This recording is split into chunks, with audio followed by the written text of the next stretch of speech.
Tiffin sambar மாதிரி tiffin mutton குழம்பு எப்படி செய்யலான்னு பார்க்கலாமா? செய்யறது ரொம்ப ஈஸி. டிஃபன் ஐட்டம்ஸ் எல்லாத்துக்கும் அல்டிமேட்டா இருக்கும்.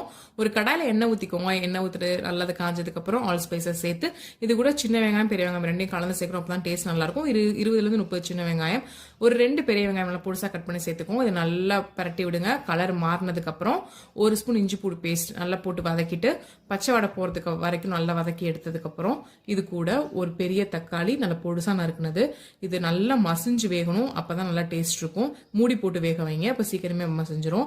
இப்போ கொஞ்சோண்டு மஞ்சள் தூள், மிளகாய் தூள், நான் மட்டன் மசாலா சேர்த்திருக்கேன் வீட்டில் செஞ்சது. நீங்க கடைகளில் கிடைக்கும், இதையும் நீங்க வாங்கி யூஸ் பண்ணிக்கலாம். அப்படி இல்லாதவங்க 1 ஸ்பூன் குழம்பு மிளகாய் தூளும் 1 ஸ்பூன் கரம் மசாலாவும் சேர்த்துக்கலாம்.